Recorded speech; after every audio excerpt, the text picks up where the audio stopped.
Hey, good morning, CrossPoint Online. I'm Rod Baker. I'm Angela. And I'm Steve Carlisle, and we got our first photo bomber. This is our first photo bomber. I don't think this. it's I probably, love yeah, this. invited photo bomber at that. Oh, yeah. How about that? You know, this is going to cut into your time at the That's dare. okay. You all right with that? That's good. That's good. All right. I will let you all have it. Well, thank you, AJ. Hey, if this is your first time with us, we would just ask that you would let us know, drop us a comment in the lines and let us know that it's your first time with us.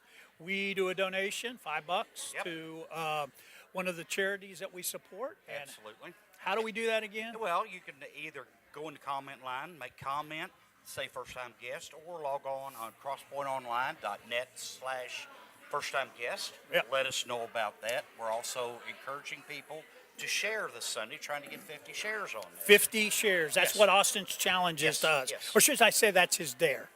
Oh, there hey, we how go. about that? Hey, that's been pretty good, huh? I wish I'd have thought about that the first time. Oh, yeah. That'd Anyway. been slick. Okay, so, Steve, Yes. tell us a little bit about a dare that you have Okay. taken. Our whole series has been about a dare, and although I have done a few and probably should never admit to them, back when I was younger, I'll teach everybody this. A dare actually has three constituents. It's the initiator, it's the instigator, and it is the perpetrator. Perpetrator, and that's it. I was always the initiator. I could spot a good dare from miles away. So I would turn it over to my friend Terry then. He was the instigator. Boy, he could talk it up. He could just get somebody right, just dying to do it. And then Twink, he was the third one. He was the perpetrator. We always put him up to do it. Those three constituents make the perfect dare. So write that down. That's what a dare consists of. It seems to me that you would be the instigator and not the... No, I'm the initiator. I like Initiator. to be the brains behind there and stay safe. How's that? Yeah. So today we're going to be continuing in our series of, say it was Risen Dare to See. So Absolutely, that's Chad's yes. going to be giving us a message here in a few minutes. So we're getting ready to kick it into worship. Absolutely.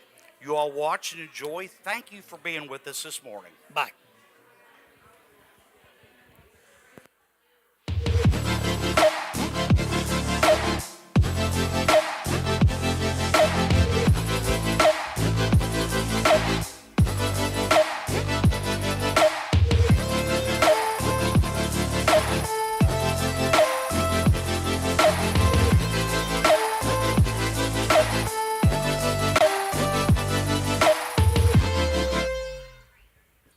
Well, good morning, everyone here at CrossPoint. If you're in the room, online, or at Easton, we welcome you.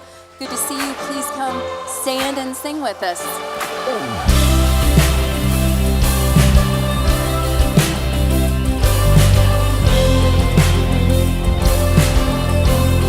Sing, we worship. We worship the God who was.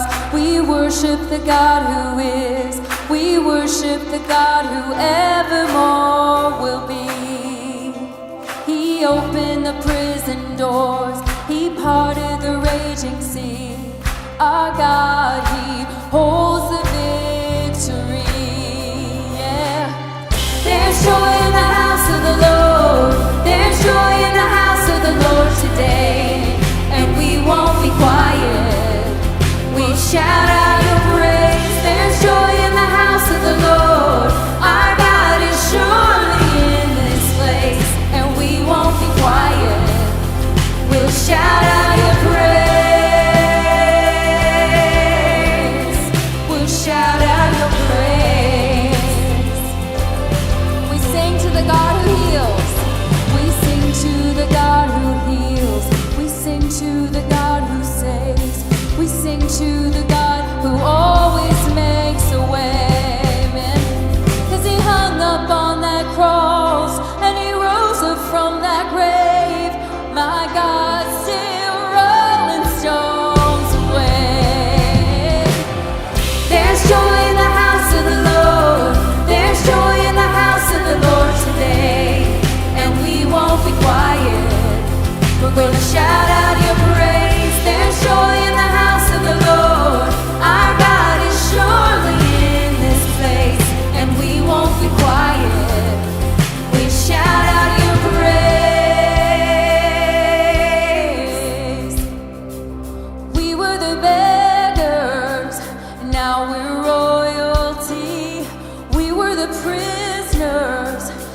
now we're running free. We are forgiven, accepted, redeemed by His grace. Let the house of the Lord sing praise. Sing it out. We were the beggars, and now we're royalty. We were the prisoners, and now we're running free. We are forgiven, accepted, redeemed by His grace. Let the house of the Lord sing praise. There's joy in the house of the Lord. There's joy in the house of the Lord today. And we won't be quiet. No, we're gonna shout out your praise. There's joy in the house of the Lord. Our God is surely in this place. And we won't be quiet. We're gonna shout out your praise. There's joy in the house of the Lord. There's joy in the house of the Lord today. And we won't be quiet. We'll shout out your praise. There's joy in the house of the Lord. Our God is surely in this place. And we won't be quiet. We'll shout out your praise. We shout out your praise.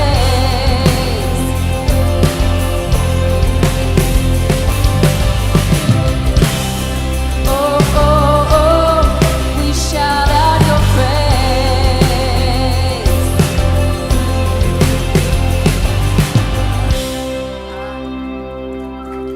Let's give God a clap this morning.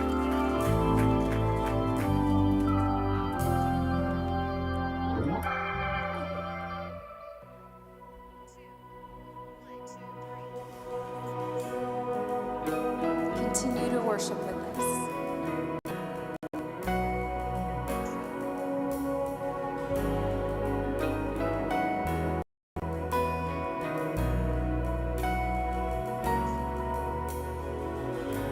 When I was lost and all alone, your presence was where I found home.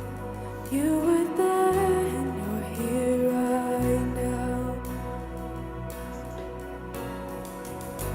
In every high and every low, you never left me without hope. You were good and you're good right now. I've witnessed your faithfulness. I've seen you bring life within. So I pour out my praise again. You're worthy, God, you're worthy of all of it.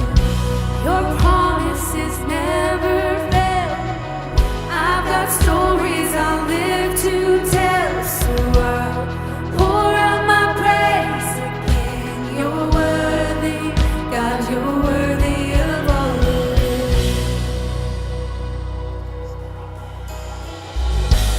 You left the throne to rescue us, the Savior then, the Savior now.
strong and I've witnessed it.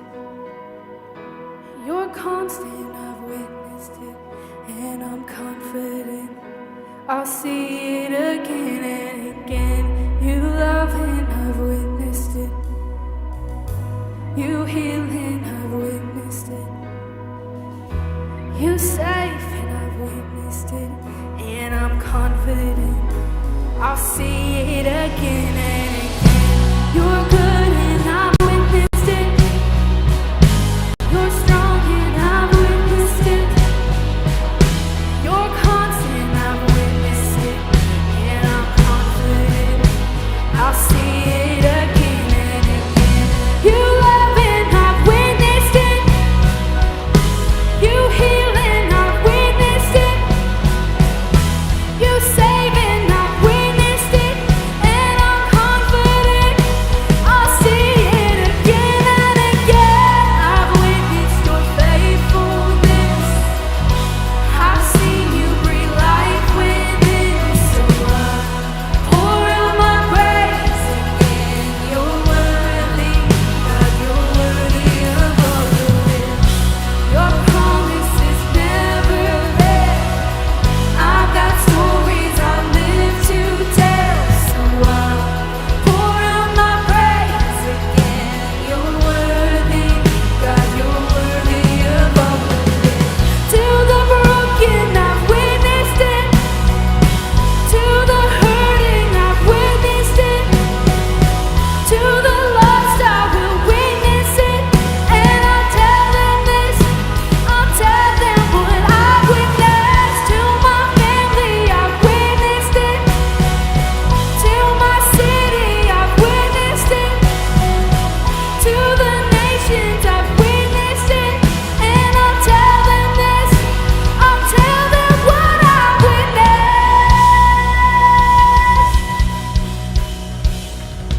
Thank you all. You may be seated.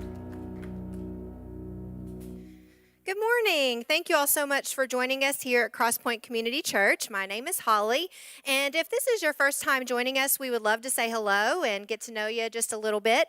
You can do that a few ways. You can meet us out at the welcome table after service, or you can go to our app, CrossPoint Now, or fill out a yes card. And there's cards in front of you in the backs of the seats. So if you want to connect with us that way, we would love it. If you do so, we give a donation in your name to one of the local partners that we give to in our community. So we hope you'll do that. Last Sunday was very exciting. We had 28 people decide to become partners at our church, and their names are right there. So let's be so excited that they have joined our mission to be passionate followers of Christ and to be for everyone. So we're so excited.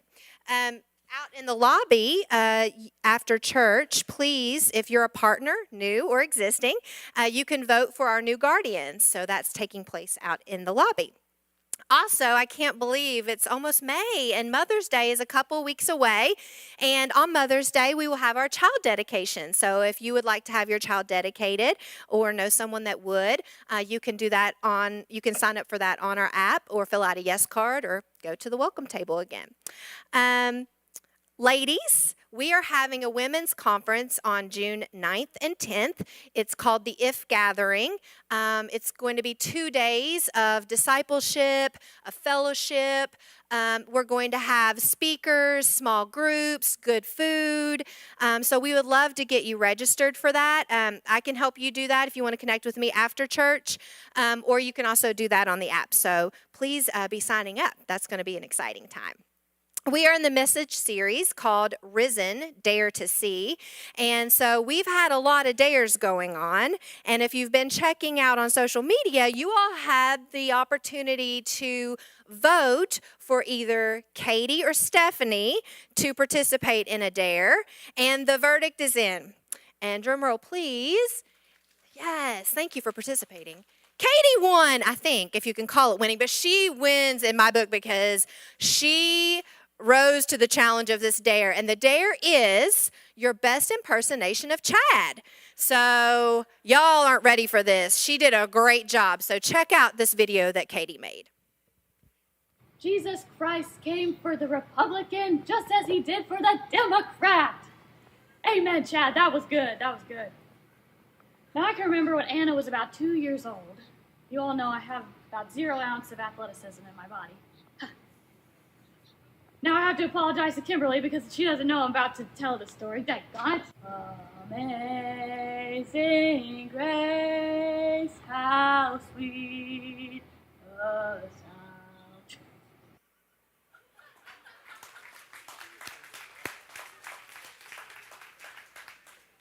She did great, didn't she? Yeah. Yep, spot on. Yeah, several things I can't say that I was going to talk about now. So want to celebrate a couple of things today. And last Sunday, not only did we have 28 new partners, which thank you all who have joined us and are still have been partners with us for longer than that. Thank you very much for your commitment to the church. But also, last Sunday was a pretty incredible day where you get to stand back and you watch God working in the hearts and minds of people. And 7 people made first-time decisions to follow Jesus Christ. Yeah. And here's something cool. 5 of those folks have already decided to be baptized. Isn't that awesome? So we are working with them right now for that. And then share with you all, because you have been amazing for me and my family and praying for us the last year. And this Friday, it was my 1-year scan, and I am still cancer-free, and I thank God for that. Yeah. So thank you guys for your prayers. So, as I saw the voting taking place for our children's pastor, our youth pastor, who's going to accept the dare, Katie or Stephanie, and I thought it was great because everybody just kept it fun. And then I saw Katie voted for Stephanie and Stephanie voted for Katie, so neither one of them wanted it, and then when the count was coming in, I had this crazy thought go through my mind, and I found myself thinking, I said, man, I hope that Katie and Stephanie aren't like reading that and like adding up who's getting more votes, and something in their head start messing with them on that. And then I realized that that's probably not them at all. That's probably just me. I'm 49 years old, and I still sometimes deal with the voice of comparison. Anybody else? The voice of comparison in our head. I was thinking this week how thankful I am that when I was growing up, there was no social media, because I was comparing myself enough without social media. I can't imagine what it is like for our kids today to grow up and have this 24 hours, 7 days a week, this constant opportunity to compare yourself. But again, maybe that's just me. Maybe I'm the only one who sometimes struggles with the voice of comparison. I remember when Kimberly and I were first married, we had this really long driveway, and I remember one night I got home, and Kimberly had beat me home from her job and before I got home, and it was the night before a garbage pickup, and she had wheeled the garbage can all the way out to our long driveway to the end by the curb. And I remember our premarital counselor, he had said to us that it was a good idea for us to kind of work through what our roles would be in the home. So everybody it was a way to manage expectations. So I was pretty sure that I remembered that we talked through this, that my role was supposed to be taking the garbage can out to the curb. And so I went in and I said, hey, I saw you took the garbage out. Yeah, and I got home before you. I thought I'd just do it. And I said, well, that was nice, but we talked about that was going to be one of the things that I do. That was one of my roles. So, I'll just do that from now on. And she said, okay. And I said, okay. And the night went on. We were fine.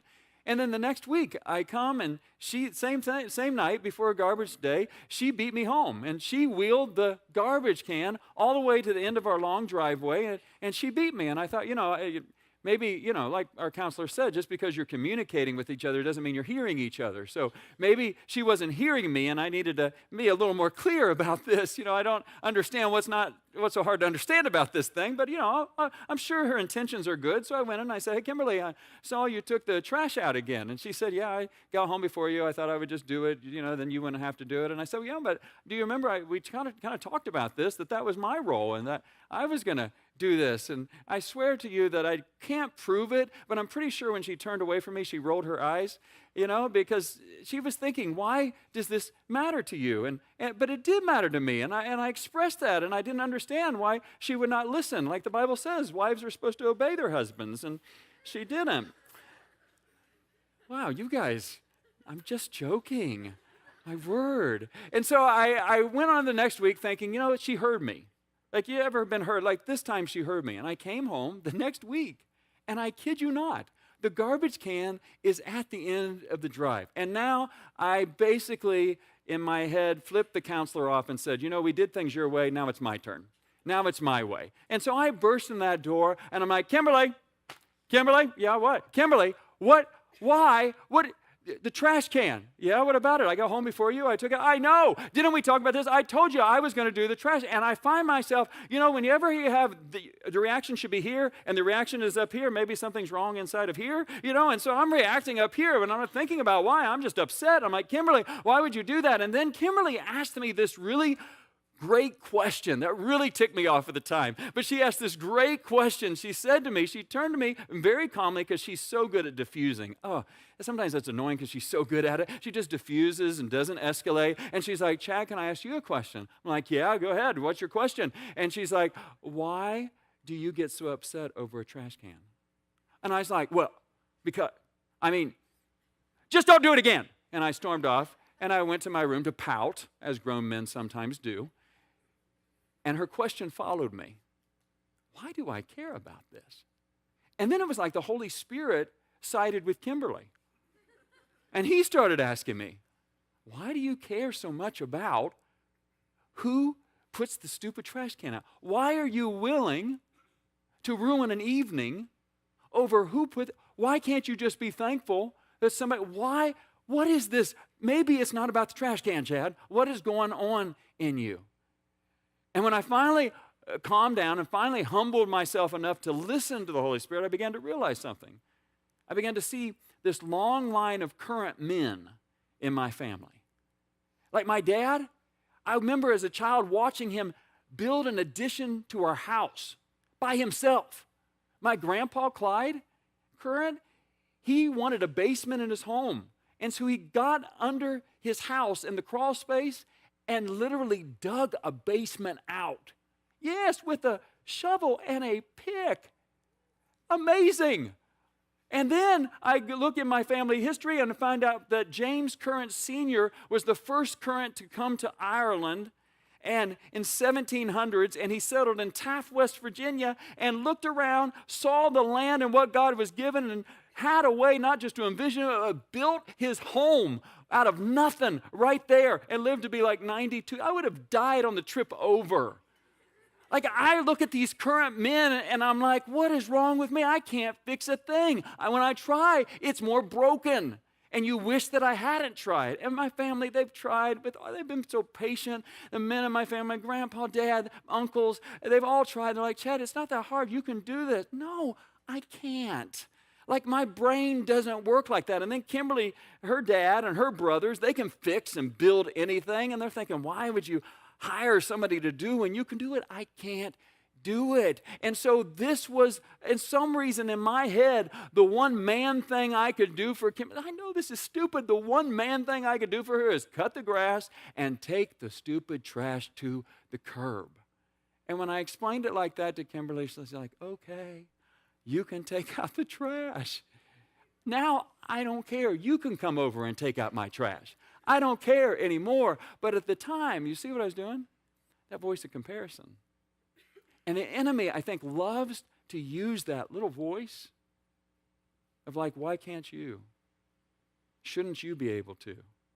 Why aren't you more like? That little voice of comparison in our head. And maybe that's what sometimes gets us stuck in the valley of the shadow of death. Maybe that sometimes, that voice of comparison, is why we cannot hear the voice of the Spirit inviting us, even as we face a cross, to see the hope of the resurrection that is coming. The reason I say that is because that is one of the reasons Scripture shows us, the voice of comparison, that the first disciples could not hear Jesus, even though after 3 times he told them, listen, I'm going to die, but on the 3rd day, I'm going to be raised from the dead. But they couldn't hear it. And in Mark chapter 10, it records the context around those verses that we read on Easter Sunday. It says, they were on their way up to Jerusalem with Jesus leading the way, and the disciples were astonished, while those who followed were afraid. Again, he took the 12 aside, and he told them what was going to happen to him. We're going up to Jerusalem, he said. And the Son of Man will be delivered to the chief priests and the teachers of the law. They'll condemn him to death. They'll hand him over to Gentiles who will mock him, spit on him, flog him, and kill him. But 3 days later, he will rise. Then James and John, the sons of Zebedee, came to him. Teacher, they said, we want you to do for us whatever we ask. What do you want me to do for you, he asked.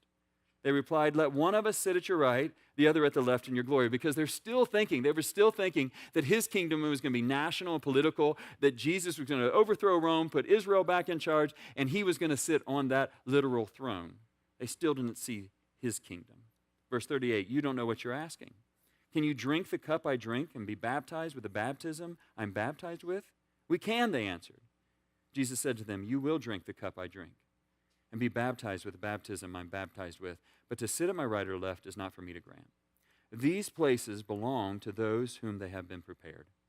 When the 10 heard about this, now they're hearing the voice of comparison, they became indignant with James and John, and Jesus called them together and said, you know that those who are regarded as rulers and the Gentiles lord it over them, and their high officials exercise authority over them.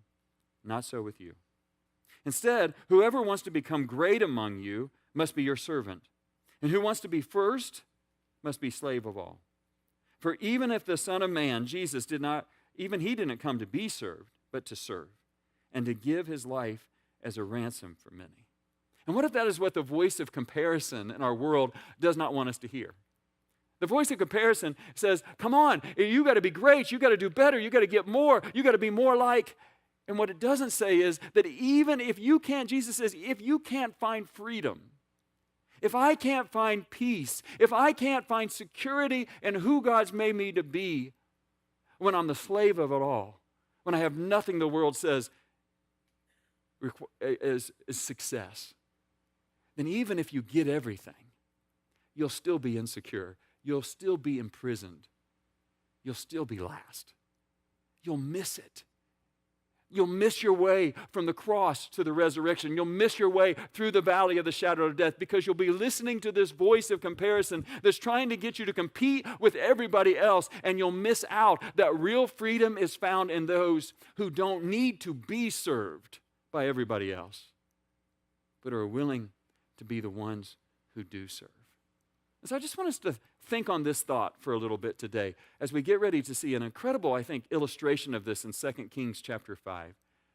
That Jesus' resurrection dares us to see that small things done consistently for the sake of God, man, that's where we don't experience the greatness of this world necessarily, but we will experience the greatness of God. A greatness that far outweighs anything great we could have in this world. So that if we do get to that place where the world says, wow, that's great, our success is not in the greatness. But our success was found a long time ago where we're just doing the small things consistently for the sake of God and the sake of others. And whether we have it or we lose it or we keep it or we gain it or whatever the world offers, we're okay. Because our identity is in Him and His greatness, not in what the world says does or doesn't make us great. And in 2 Kings, it just gives this really beautiful and powerful story that I just think kind of unwraps this for us and fleshes this out. And so I'm just going to kind of read a little bit and talk about it with you, and we'll just kind of go back and forth a little bit in 2 Kings chapter 5. Now Naaman was the commander of the army of King of Aram. He was a great man in the sight of his master and highly regarded because through him the Lord had given victory to Aram. He was a valiant soldier, but he had leprosy. It was a skin disease where you have these open ulcers all over your body. Even that people's extremities were known to be, like in layman's term, kind of rot off and fall off in a way. Painful, a disease that was feared. It would cause you to be isolated and really to lose everything and everyone. Now, bands of raiders from Aram had gone out and taken captive a young girl from Israel, and she served Naaman's wife. And so think about this. You know, a lot of times we want to say, well, the world's awful. It's never been this bad. And the truth is, human trafficking was still taking place way back then. They had raided Israel, and Naaman had taken this young girl for himself, taken her as a slave for his wife. And so he had captured her. And then the slave girl says this, verse 3. She said to her mistress, "If only my master would see the prophet who is in Samaria, he would cure him of his leprosy." I'm going to ask you, in the story so far, who's more free? Naaman, the one who's high-ranking, the one who's commander, or a slave girl who's able to say, "I know you captured me. I know you've taken me from my family. I know I should hate you. But instead, I still have the ability to have dignity and freedom and love and to do the one small thing I can for somebody else. I wish my master would go meet this prophet in Israel. I believe he could be healed." I don't know about you, but man, I'd be tempted. I don't know. I'll just be honest. If you make me your slave, you capture me, you make me your slave, I'm thinking, yeah, I know somebody can heal you, but no, I'm not telling. And you can die from leprosy. Maybe I'll be set free then. Maybe this is my way out. Maybe this is God's blessing for me. But she was free. She was a prisoner, and yet there was a part of her that they could not imprison. There was a part of her that was still free enough to do this one small thing she could, to speak up and to suggest through her faith that maybe God could do something for even the one who had taken her captive. And so the story goes on. Naaman went to his master and told him what the girl from Israel had said. "By all means go," the king of Aram replied. I will send a letter to the king of Israel." So Naaman left, taking with him 10 talents of silver, 6,000 shekels of gold, 10 sets of clothing. The letter that he took to the king of Israel read, "With this letter, I'm sending my servant Naaman to you so that you may cure him of leprosy." And as soon as the king of Israel read the letter, he tore his robes and said, "Am I God? Can I kill and bring back to life? Why does this fellow send someone to me to be cured of his leprosy? See how he's trying to pick a quarrel with me." And again, isn't it interesting? The ones who are in power, they're scrambling. They're doing whatever they can to try to get somebody to help them be healed. They're willing to show how powerful they are by sending wealth and in a sense, kind of buy or earn what they're looking for. And this king, the other king of Israel, is panicking now, saying, "Oh my gosh, they know I can't do that. I'm not God. I can't heal anybody. They're trying to pick a fight with me. They're just trying to get us in war again." And so the people who are in power, the people who the world would say are great, are the ones who are stressing and struggling and trying.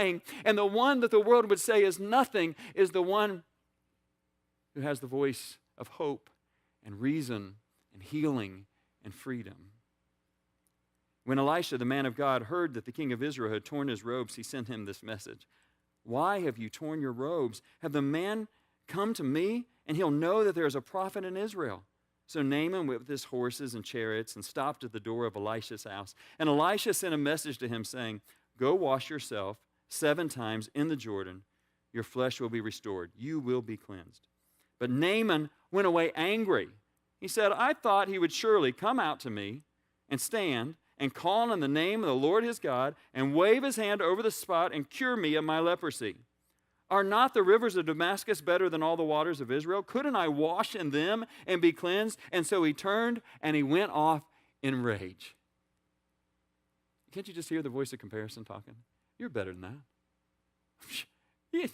Who is he? I mean, Elisha is breaking all the royal etiquette and protocol, all the people. When somebody of a higher standing comes to your house, you're supposed to not wait for them to knock on the door. You should be out there ready to greet them, Elisha. Don't you know who you're dealing with here? Don't you know how great Naaman is? Don't you know he's a friend of the king, and the king has sent all these gifts in this letter? Don't you know who he is? And Elisha stays in his house, doesn't even open the door when he knocks on it, and he sends out one of his staff. He sends out one of his men to meet him. And Naaman's like, no, I'm not doing this. No. This Jordan River, it's always kind of a muddy mess. No, there are better rivers on my side of the tracks. I'm not coming to your side of the tracks where there's a dirty river I'm not going to publicly humiliate myself and go into that water and wash like I'm just some common person. No, I'm not a part of this. And as I read this, I began to feel the conviction of the Holy Spirit, at least in me, as he began to ask me, is there anything that is too small that God could ask me to do? I wonder if there's anybody else who can relate to this. I wonder if there's any habit that the Holy Spirit has been telling you, hey, this isn't good, this isn't healthy. This isn't good for you. It's not good for your relationship with God. It's not good for your relationship with others. And I just want you to take this step to begin to allow me to bring healing and freedom in your life. But because God's not doing what you wanted, I wanted him to wave his hand over me, sprinkle his pixie dust, and then suddenly I'm just healed. I'm okay. Everything's better. But I didn't want to take the step that God told me to take. I don't want to confess my sin to other people. I don't want to admit that I have a problem. God forbid, I don't want to go to celebrate recovery. I mean, I don't have that kind of, no, it's for any issue. I'm not doing that. I'm not going to talk to a counselor. I'm not going to go and pray with somebody at the cross after the service. No, you don't understand. That's not my comfort zone. That's not where my personality is. And so there's just certain things, no, I can't believe, no, I'm just going to take my toys and go home. That's not what I'm going to do. Or God says, I want to give you freedom from this hurt in your life. Like, okay, God, that sounds great. Yes, I don't want that hurt from my past to keep wrecking my present. That'd be wonderful, God. And God says, well, then just go into the Jordan and wash yourself 1, 2, 3, 4, 5, 6, 7 times. Just go down and do that small thing consistently and watch how I can work in your life. No, God, no, I don't do that. I mean, that's not, you know who you're talking about. Now, what would people think if I did that? I mean, people already talk about it. I don't need to talk about me like that. No, there's certain things, God, I mean, I'm willing to do some things, God, but there's other small things that you've asked me to do. I'm not going to do that. I don't have time, God, to read my Bible and pray every day. I don't have time to serve someone. Lord, I don't know how that's supposed to help me heal anyhow. This doesn't even make any sense. No, I'm not going to do that. That's what Naaman did. I don't know about you, but sometimes that's what I do. I pray and I ask, and then God's Spirit begins to nudge me and show me the small things that I can do for the sake of God or the sake of others that can bring me freedom or healing. And I'm like, no, that's not how it should be. No, you know what that for me is? That's pride. That's me listening to some voice of comparison, trying to convince myself that I'm better than, or I'm not good as, and I shut down the process of God. And Naaman almost did that until who speaks up? I love this. Listen to who speaks up. Naaman's servants went to him and said, another slave, my father, if the prophet had told you to do some great thing, would you not have done it? How much more then when he tells you, wash and be cleansed? So he went down, dipped in the Jordan 1, 2, 3, 4, 5, 6, 7 times, as the man of God had told him, and his flesh was restored, and he became clean like that of a young boy. What if Jesus' resurrection dares us to see that the small things that God asks of us to do for his sake, to do for the sake of others, is the very thing that allows us to experience the greatness of God? Kind of things that we can never do on our own. We can never accomplish. We can never see. 1, 2, 3, 4. Why am I doing this? I'm not seeing anything happen. Have you ever done that? I don't even know why I'm doing this. I don't even know why I pray anymore. I don't even know why I read the Bible anymore. I don't know why I'm trying to work these steps and celebrate recovery anymore. Nothing's happening. 1, 2, 3, 4, 5, 6. I don't even know why I'm doing it, but there's the small things done consistently where we don't give up and we keep pressing into what God's asking us to do. And then all of a sudden we start to see God do what only God can do. What if God has great things for you and it looks like nothing this world offers? But whether you get what the world offers or not, when you have what he offers, there is a freedom and a security and identity that even if you're slave, can't take away. Again, it's the slaves of the story. The last shall be first of the story. The ones that are not served but serving of the story, that are experiencing and leading people into the greatness of God. The prophet answered, as surely as the Lord, verse 15, then Naaman and all of his attendants went back to the man of God. He stood before him and said, now I know that there is no God in all the world except in Israel. He doesn't just find healing, he finds relationship with God. He finds belief in the Father in heaven. So please accept a gift from your servant. The prophet answered, as surely as the Lord lives, whom I serve, I will not accept a thing, even though Naaman urged him, he refused.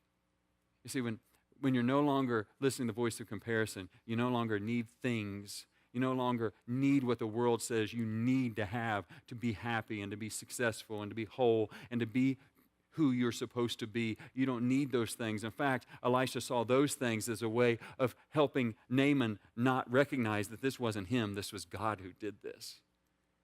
Because small things done consistently for the sake of God and the sake of others, that's where not only you but others begin to experience the greatness of God. If you'll not, said Naaman, please let me, your servant, be given as much earth as a pair of mules can carry, for your servant will never again make burnt offerings and sacrifices to any other God but the Lord. But may the Lord forgive your servant for this one thing. He's being realistic now. When my master enters the temple of Rimmon to bow down, and he's leaning on my arm, and I have to bow there also, when I bow down in the temple of Rimmon, may the Lord forgive your servant for this. Elisha says, go in peace. Like God didn't just bring you here to heal you of leprosy. He brought you here so that you could know his greatness personally. But what happens if we don't? What happens when we ignore the small thing that God asks us to do? What happens when I become too proud and too full of myself or too afraid? Sometimes it's not pride, sometimes it's fear, isn't it? To leave this little comfortable circle I've created for myself. What happens?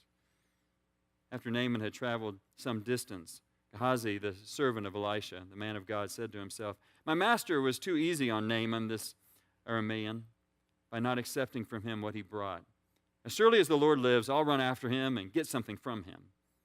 So he hurried off after Naaman, and when Naaman saw him running toward him, he got down from his chariot to meet him. Is everything all right, he asked. Everything is all right, Gehazi answered. My master sent me to say, 2 young men from the company of the prophets have just come to me from the hill country of Ephraim. Please give them a talent of silver and 2 sets of clothes. By all means, take 2 talents, said Naaman. He urged Gehazi to accept and tied up the 2 talents of silver in 2 bags with 2 sets of clothes. He gave them to 2 of his servants, and when they carried them ahead of Gehazi. When Gehazi came to the hill, he took the things from the servants and put them away in his house. He sent them away, and they left. When he stood before his master, Elisha asked him, where have you been? Your servant didn't go anywhere. Elisha said to him, was not my spirit with you when the man got down from his chariot to meet you? Is this the time to take money or to accept clothes or olive groves or vineyards or flocks or herds or slaves? Naaman's leprosy will cling to you and to your descendants forever.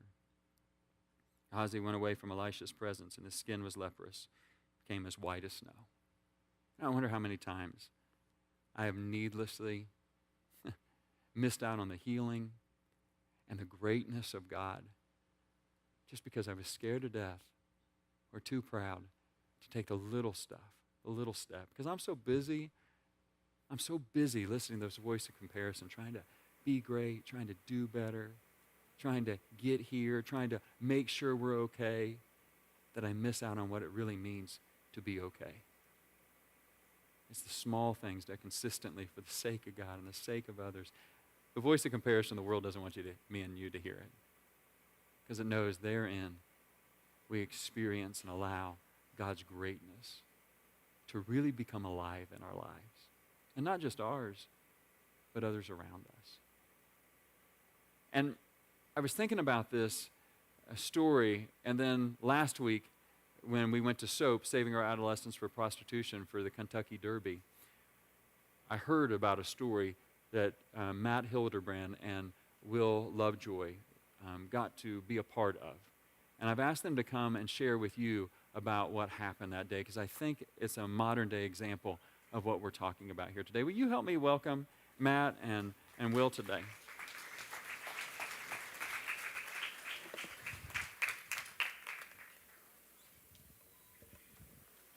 Thank you, Traven. Thank you, Matt. Thanks. Will, thank you, guys. Thank you. So, just introduce yourselves. Tell us who you are so people know you if they don't. Sure. Yeah. My name's Matt Hildebrand. It says so on the screen right there. And I've been going to CrossPoint for about 7 to 8 years with my wife, Kristen, and our 2 boys. Will Lovejoy. We had a 50-50 shot, and looks like we got it right there. So, Good job. so I've been going to CrossPoint with my wife, Whitney. I have 2 daughters, Scarlett and Quinn. Price is Right terms, probably more than 4 years is less than 7. Awesome. Thanks for being so specific with us there. Yeah.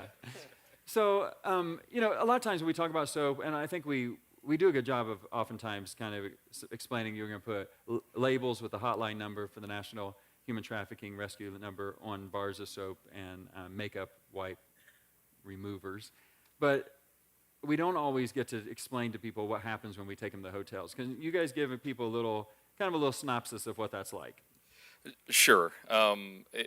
It starts with that's the tangible product, right? It's the soap, it's the wipes, it has all the information on it. But kind of the most powerful thing here is the intelligence, the education that you provide, the action that you take with this soap and all this material when you go out and you talk to the business owners, talk to the front desk people, the cleaning ladies. That's really the most powerful part of it. So it starts with, you know, we're all centralized, all the people that get dispersed out to all the businesses. And it starts with great leadership from people like Emily, people like Leah, people like Teresa Flores that really arm us and the people that go out as part of the SOAP mission with the intelligence, with the training, with all the information to be effective when we go out into the field and support the cause. So that's really what it starts with. So you get all the information, you get what I call the elevator speech, right? Because you're coming in, these people don't know who you are, they've never seen you before. What's this person trying to sell me? They arm you with a very, you know, imperative message that really hooks people in to kind of say, hey, this is serious, this is a real problem. You know, I've got a list of 20 kids here who are missing right now, and just how real the problem is, and just allows you to really drive that home, really impress it upon the business owners to take you serious, really look through all the content and understand, you know, have I seen any of these people? Or, you know, if I do see these people, what number do I call? Arming them with the information that we were armed with by people like Emily and Leah, right? It's that way it becomes viral of sorts, right? Instead of sharing things through social media, you know, we're going out and we're sharing all this same intelligence with all these storefront folks to where they know to do the things that we were trained to do, kind of a train the trainer effect. And then they train their staff and they're armed with the information on if they see a kid, if they see signs of the suspicious behavior, they know how to observe and report. So good. And then Matt, you know, for some folks, I've heard him say that sounds kind of intimidating to do. Talk about that a little bit. How is it in real life? Because you said that you're kind of, it's a little intimidating at first, right? Yeah. No, it for sure is. And for someone who is not necessarily an extrovert, I would say I'm more introverted. It is very difficult in a sense. Having a team of two go in, though, really that buddy system, Will and I tackled, you know, the visits, and then our wives went in together on opposite visits. So having that person there and kind of bouncing off of each other the information that you're sharing really does make a huge difference in that comfortability and trying to, you know, get that out to the folks as you go in. Right. And so then you're going out, you have a list of so many hotels, and you get to a certain hotel in Indiana, right? And talk about what happened then. Yeah, so we had made a few visits so far to this point and got to maybe our third one on our list. And it looked a little more sketchy than the ones we'd been to put it mildly. So Kristen and Whitney, they said, you guys do this one. So Will and I, we got to go in. And it was not the nicest hotel. It was a little run down, but we started to go through what Will referred to as kind of that elevator pitch where, you know, here's who we are, here's who we represent, here's the information. We got to the point where we were handing this poster that Emily had put together that had pictures of 20 different kids from around the Louisville, Lexington area that were missing. And almost instantly, she pointed to one of them and said, I know him. He was here about a month ago. And so at that point, we're like, oh, gosh, okay. Like we didn't expect to get like an immediate hit in this moment. So Another moment went by. She said, I recognize him, and I recognize him, and I think they're here right now. So I freaked out a little bit, internally, more so. Will was very calm. And We took both down freaked out. Okay, well, you did good. Will started taking down the information and saying, this is, we appreciate your time, and we'll try and be in touch with you. We went back out to our vehicle, and you fill out a report after each one. And Kristen said, okay, did they take the soap? Will's like, yes. Now settle in, because you got a lot going on here. So he goes to say, yeah, they recognized 3 kids. We called Emily, and Emily very calmly told us, call 911. So we freaked out a little about that. The police come. They say, okay, we want you guys to wait on the scene. We will get some information from you. At that point, the officer showed up. He said, come inside just to kind of corroborate the story with the front desk clerk. So we did, and about that time was shift change. So the second shift clerk was coming in, and completely unsolicited, she also pointed to one of the young men on the poster and said, I know him. I know he's either here right now or was just here. And so I think that, like, having that confirmation of a second person, unsolicited, to say, yes, I recognize this person, was really clear that we kind of came into the right place at the right time. Right.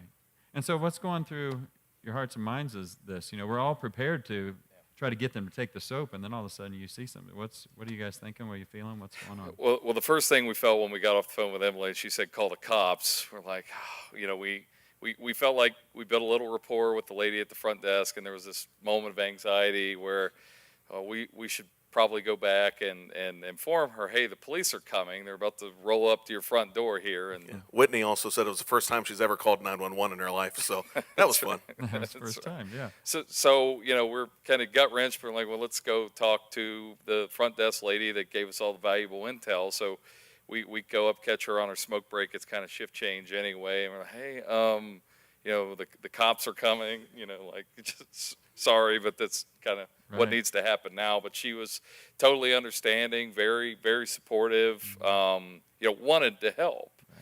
So, there was a lot of anxiety with that because, I've been doing soap since we had the inception at the Super Bowl, right?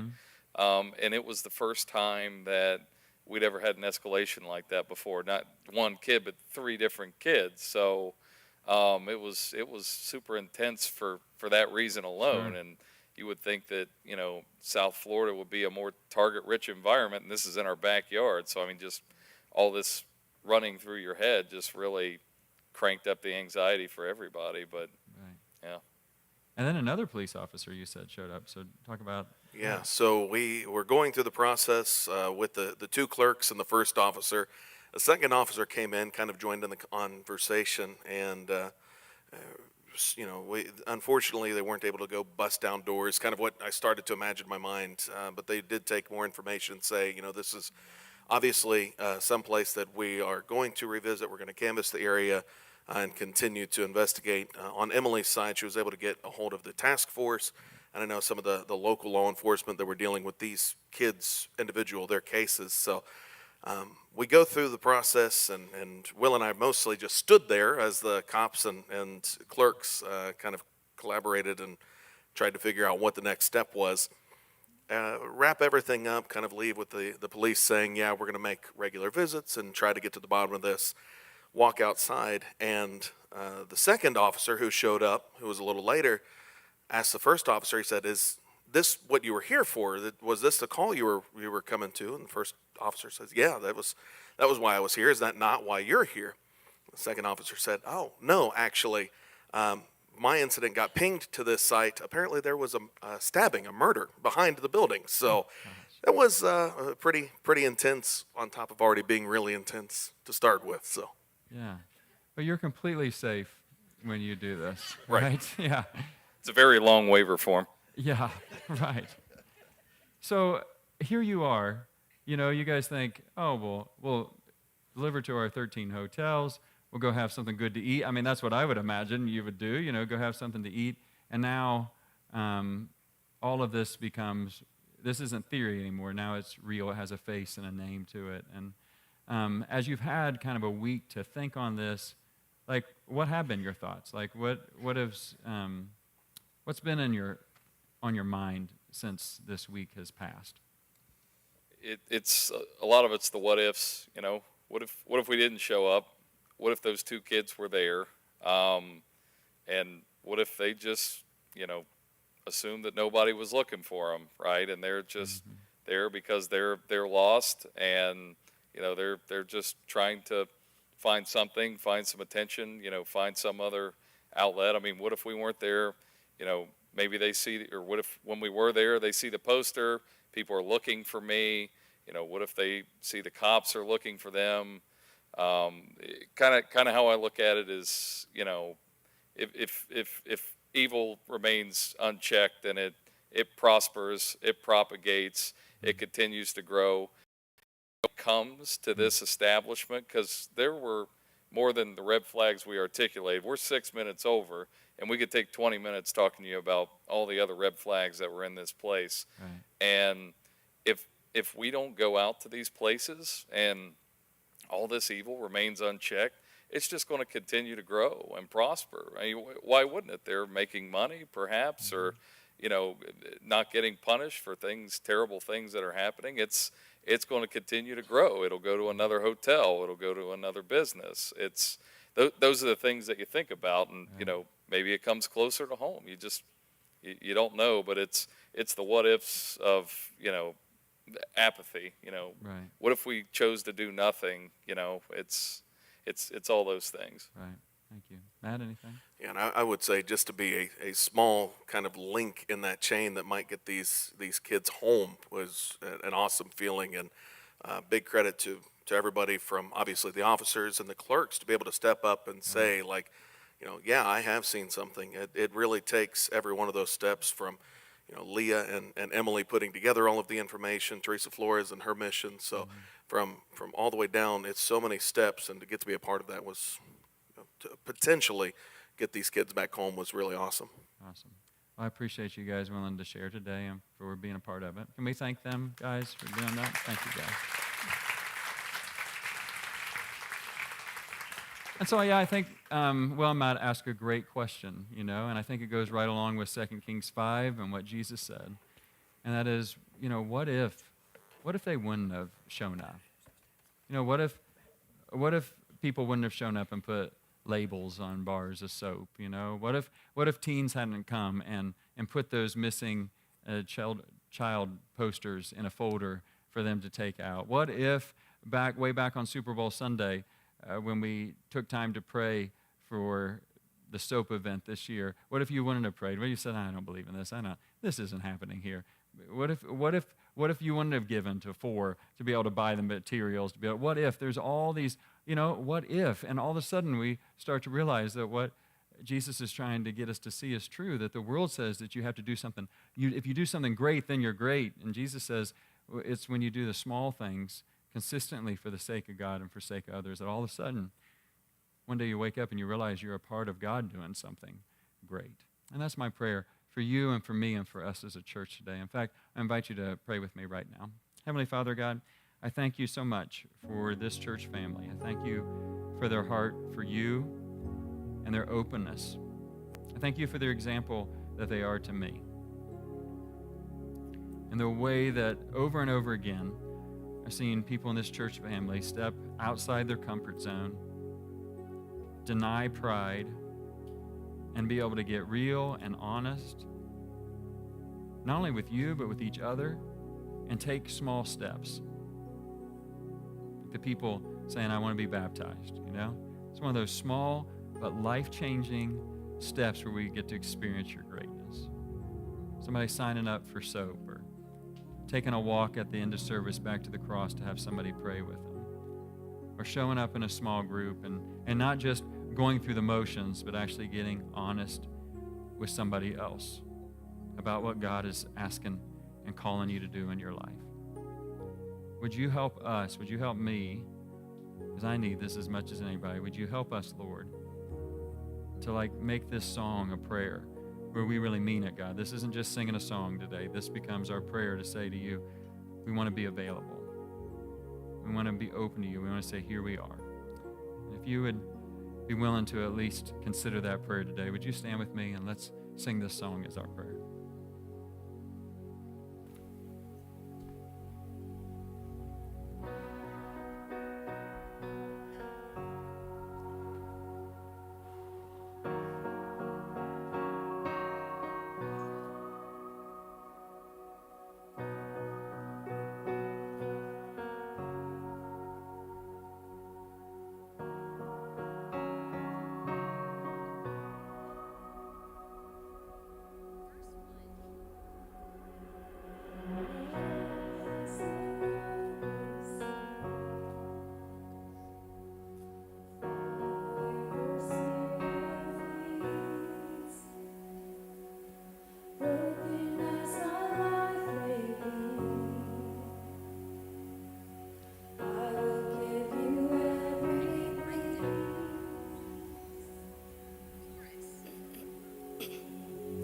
I hear you call.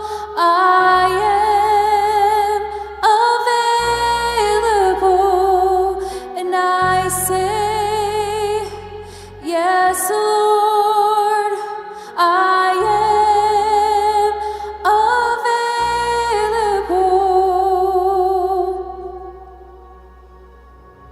Here I am with open hands, counting on your grace again. Less of me and more of you. I just want to see you move. I hear you call. I am available, and I say, yes, Lord, I am available, and I hear you call. I am available, and I say, yes, Lord, I am available.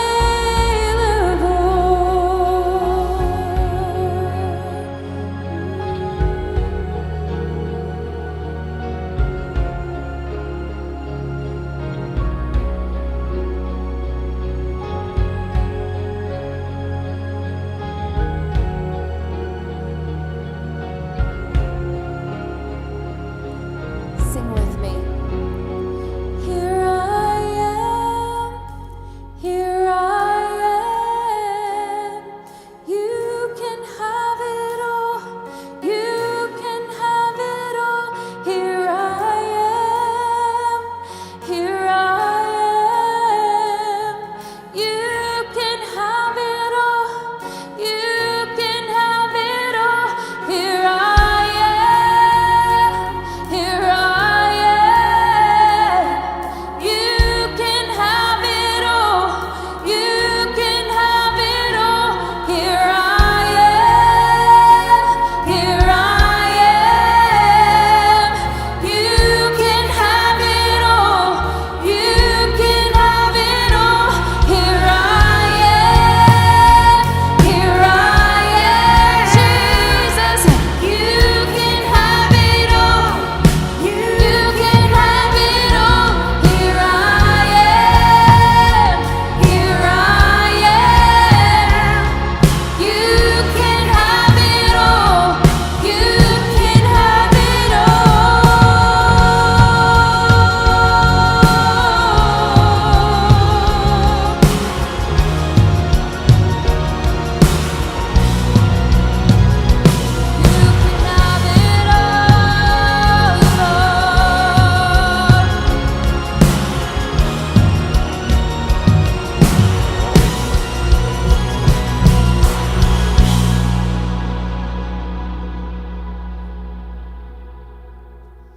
For the one who gave me life,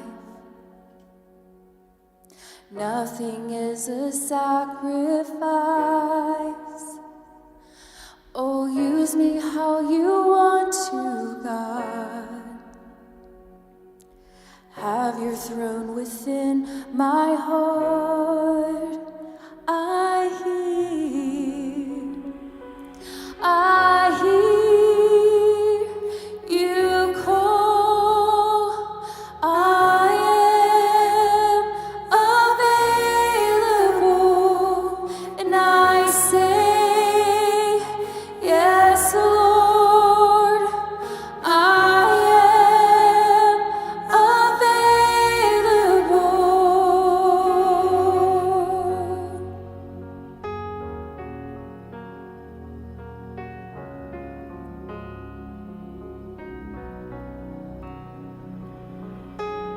If you're feeling that call and hearing that call, we're available at the cross, and you can go back there and someone will be waiting to talk with you. And we just are so grateful that you joined us today and hope you have a blessed week. Thank you.